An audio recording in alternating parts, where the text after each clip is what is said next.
I'll be doing some repair work on my Ensoniq SQ1 Plus. It's developed a pitch instability problem and it's getting worse over time, so it's about time that I addressed that. Also, one of the keys is broken. It's physically broken, so I'll have to replace the key. And while I'm in there doing all that work, I'm going to swap the location of the pitch bend and the mod wheel, just to flip the location of them so that it matches the position of the wheels of the other synths in my studio. This is really a repair video, not really a demo, but at the end of the video I'll go through some of the preset sounds and also noodle around with the sequencer. The problem I was having with the pitch instability started about a year ago. And at first, there was just a little bit of a pitch warble every now and then, and I thought my mind was playing tricks on me, and then I thought maybe the problem will go away, but then it became more and more and more frequent, and eventually I had to concede that yes, there was a problem. Cut to the chase, spoiler alert, it's the pitch bend wheel. But I'll go through the process that I used to discover that that was in fact the problem. Now right now, I have a simple patch that's named Tune brought up on the synth, and this is a patch that I create on most of my keyboards. It's a simple sawtooth oscillator, no filter, no effects, simple on-off envelope, and I use this for tuning purposes or when I just need a filler sound very quickly, or if I just checking to see if there's output on the synth. But what I did in this case was I took a business card and I just played a drone and I waited until the pitch instability problem happened. So let me just hold down middle C with this business card, and now I'll just wait for the pitch instability to happen.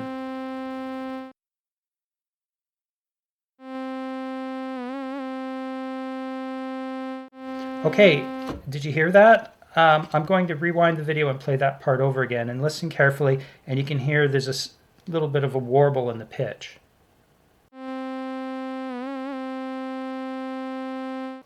When I first heard that, I was a bit confused from the sound of the pitch warble, and that's because this is a digital synth, not an analog synth. And what that means is internally, rather than having analog oscillators that can output, the typical ramp and triangle and square waves and pulse width modulation and all that, it simply has some samples, short samples, recorded into ROM, and that's a lookup table, and it plays those samples back at a different rate, and that's how it generates its core sounds instead of having oscillators. Now, the pitch, the core tuning, the core pitch of the synth is based on the clock frequency that the CPU runs at. Stay with me a bit, this is not going to get too technical.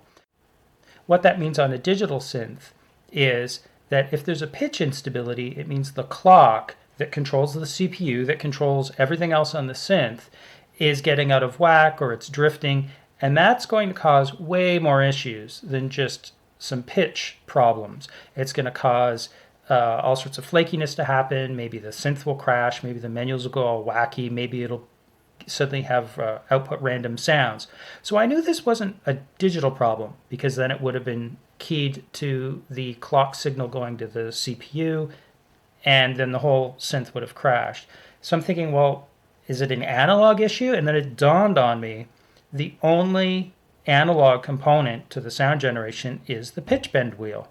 And I'll open this up in a minute, but the pitch bend wheel is essentially a potentiometer, and the two outer terminals are connected to the plus and minus voltage rails, usually 0 and 5 or plus or minus 15 volts or something like that. And then the wiper, the voltage you read off the wiper in the middle tells you where you have the pitch wheel positioned, and then the voltage on the wiper, the terminal in the middle, gets digitized, and then the CPU just reads it as a number, and it does the pitch variation. So it's not direct, it gets digitized first, and then the synthesizer will do the pitch bending for you. So then I thought, well, maybe it's just a dirty potentiometer, and I have a lot of experience cleaning dirty potentiometers.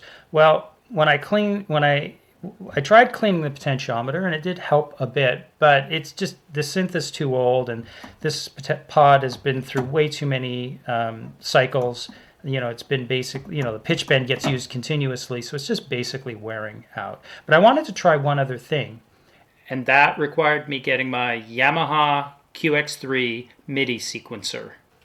So what I'll do is start recording the sequence on the QX3. So there's a countdown here, and there, now it's starting to record, and I can play a few notes. You'll see that the MIDI in light lights up. So I'll hold middle C down with the index card.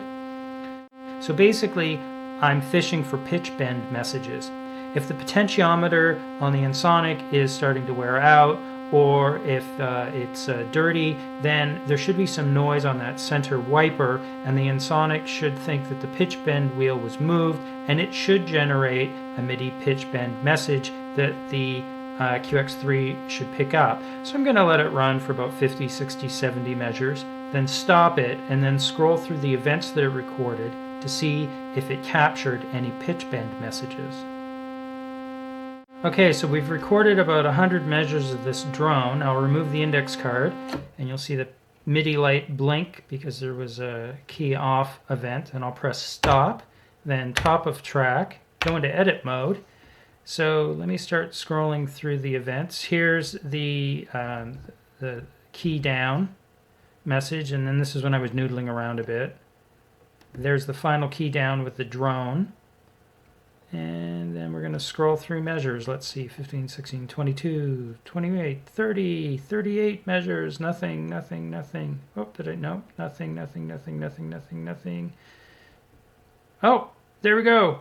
Oh, that's neat. Okay, so at bar 67, there's a pitch bend message. Negative 128. And then to 0. Let's see if there's anything else. So 72 measures. Oh, at 74, there's another pitch bend message, plus 164, 768, plus 640. This is 512. This is interesting. I can tell immediately that the pitch bend on the Ensoniq only has 8-bit resolution, and I'll explain 384. I'll explain why in a minute. 128, 256. Okay, so there's definitely some random pitch bend messages scattered throughout this recording, when all I was expecting to have is that one, a few notes noodly around in the middle. Let me zoom in and I'll show you these pitch bend messages in detail. So this is a close-up of the two-line display on the QX3. The left-hand side of the display shows you where you are in the sequence, and here it's showing measure 65, beat 1, and clock, or subdivision of the beat, 0 out of 96. And on the right, it will show you the events that happen at that time. If it just says measure bar and a time 44 or something like that, it means there's no data in that measure. So I'll just start scrolling through the events. So here's measure 66, measure 67. Now when I hit measure 67, beat 3, clock 44 out of 96, you'll see that I have a negative pitch bend message of a value of 128. And then if I go to the next message, which happens on measure 67, beat 3, clock 49 out of 96, the pitch bend message is now 0, so that's centered back to the middle. And then I'll scroll through, and there's nothing for a few bars. And then all of a sudden, I get a pitch bend message of positive 640, then positive 768, positive 640, positive 512, etc., etc. So these random pitch bend messages prove that there's some noise on the coming out of the potentiometer voltage divider, and the Ensoniq thinks that the pitch bend wheel is getting moved and it's sending out MIDI messages and changing its internal pitch reference. There's something else that you can see here, and I'll just kind of scroll through some of these values. You'll notice that all of the values of pitch bend are a multiple of 128.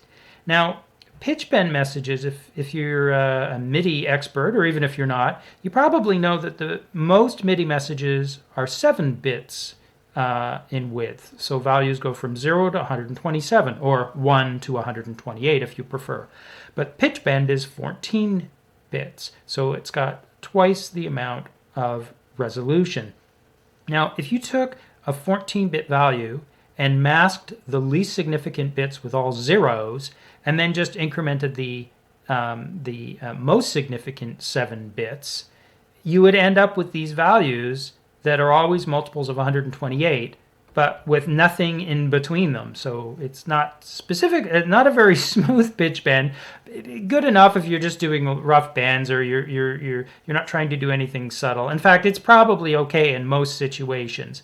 But this does prove that the Ensoniq is only sending out 7 bits of pitch bend information.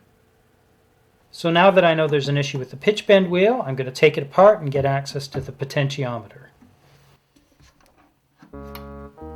While you watch me work on the SQ1 Plus, I'll narrate here in the background so that you know what I'm doing and what's going on. And I'll let you know that this part of the video is 7 minutes long. So for those of you who are impatient, please feel free to fast forward a bit. Here I'm just removing the back panel from the synth, and that note you see taped to the back panel just reminds me the last time I replaced the battery. And I'll end up replacing it, but you won't see it in the video.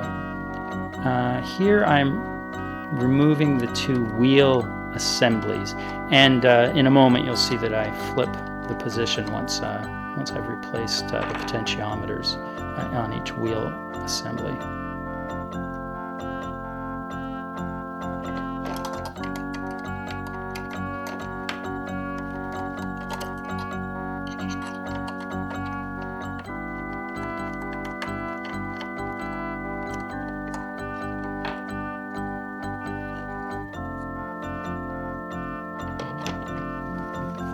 I just switched them. And for those who like unboxing videos, this is a box of parts that I got from an online supplier, and it has parts in it from several projects that I'm working on. I usually buy parts for multiple projects at once, so I'm just sorting things out, and I'm just pulling out the potentiometers. Now this is the first time I've seen these potentiometers, physically seen them. And up to this point, I've just been going on the manufacturer's data sheet to tell me the physical dimensions and diameters and shaft sizes and that sort of thing. So here, I'm just doing a quick visual check to make sure that they will actually fit.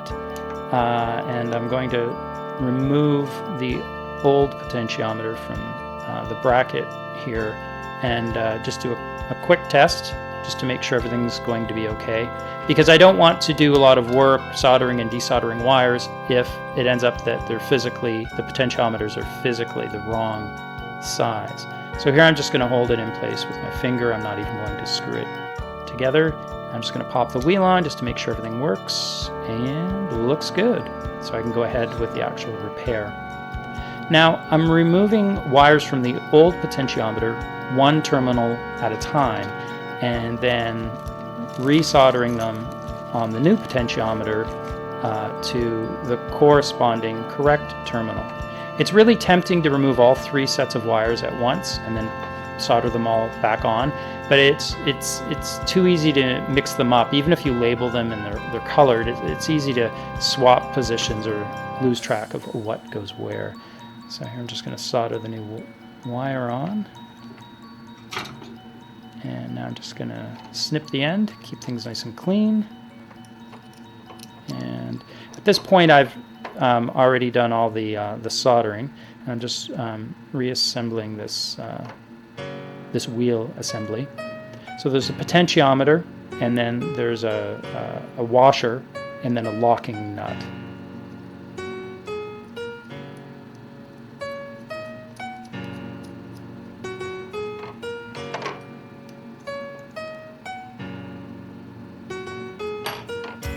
I can tell that this is the pitch bend wheel because on the wheel itself you can see the spring assembly coming up on either side of the wheel there, and the spring contacts that tab so that when you let go of the wheel it automatically centers everything. So it looks good. And here I will put the pitch bend wheel on the outside. That's my preferred location, even though that's not how it was originally in the synth. So now on to the key repair. And what I'm doing with this index card, this bit of index card with the number 3 on it, every time I take off a new batch of screws or other fasteners, I take a photo of the general location where I'm doing the work and the tool I'm using. And that will allow me to put things back together in the reverse order without having extra screws or other parts lying around. Here I'm removing the main board. It's got the CPU and the memory and everything else on it. It ended up being a little tricky to get out. It ended up that there's a plastic clip underneath, and in just a moment I will suddenly realize there's a clip there, and when I release it, the board comes out easily. And here I will point to the battery.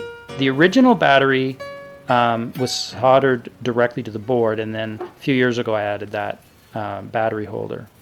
And here's a little more paranoid documenting of which screws go where. And you can see at the top of the screen there's a series of plastic bags, and they all have a numbered card and the associated parts that were removed at that step. So here I'm gingerly removing the old keyboard assembly, and you can see the key that's damaged just fell out because there's nothing holding it in place. And for those, again, who like unboxing videos, here's some replacement keys that I bought online from Synthesizer. And just like with the other electronic parts, I usually buy parts like this for multiple projects at once. So 2 of these keys are for a different synthesizer, perhaps a video in the future, but not for this one. So I'll just make sure I have the right one. I'm just doing a quick check. And the other 2 keys, whether for something else, I will put off to the side.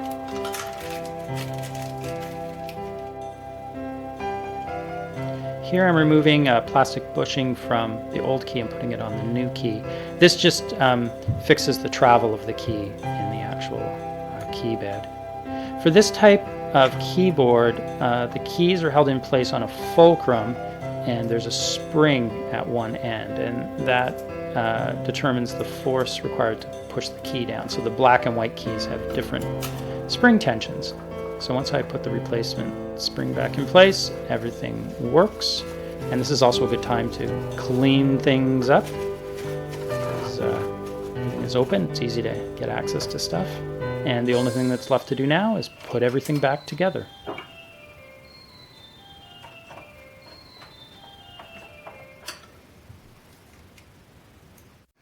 So things are put back together. Playing with it for a while, and the pitch bend issue has gone away, so the pitch is stable.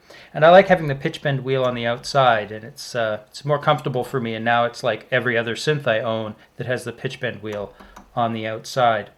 But there's one thing that I wanted to address that I'm sure some of you are asking about, and that's how bad is the 7-bit pitch bend range thing? And the answer to that is it's okay. If you don't push the pitch bend range, it's fine. This sound is set up for 2 semitone pitch bend up or down, which is pretty typical. So I'll just kind of...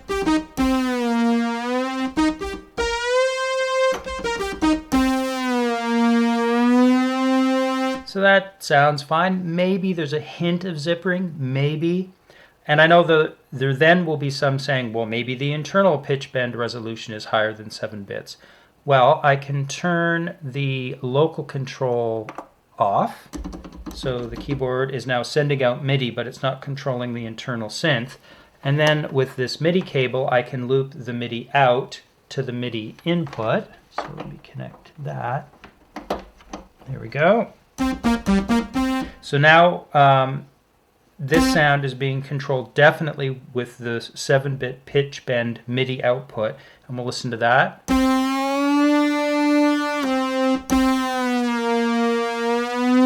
So it sounds fine to me. So the answer to the 7-bit pitch bend question is it's okay.